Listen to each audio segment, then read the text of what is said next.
এবার সাহিত্য নির্ভর চলচ্চিত্রের নাম লেখালেন ঢাকাই সিনেমার আলোচিত অভিনেত্রী পরীমণি।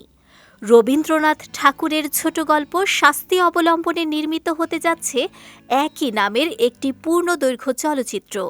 আর এই সিনেমায় পরীমণির সঙ্গী হচ্ছেন অভিনেতা চঞ্চল চৌধুরী।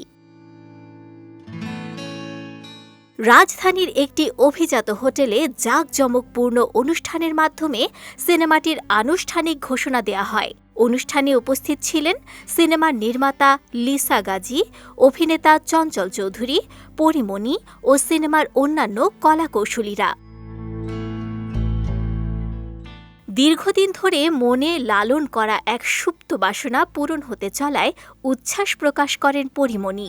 তিনি বলেন, অনেকে আমাকে জিজ্ঞেস করতেন আমার পছন্দের চরিত্র কি।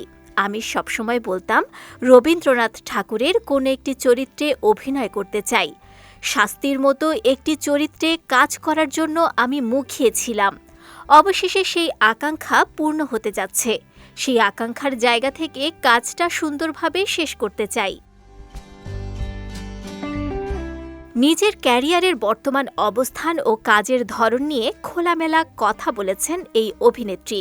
পরীমণির ভাষ্য অনুযায়ী ইদানিং তিনি যে ধরনের কাজে যুক্ত হচ্ছেন সেখানে প্রথাগত হিরোইন ইমেজের উপস্থিতি নেই। তিনি বলেন, শুধু বাণিজ্যিক সিনেমা করা বা লেহেঙ্গা পরে নাচানাচি করলেই তো সব হয় না।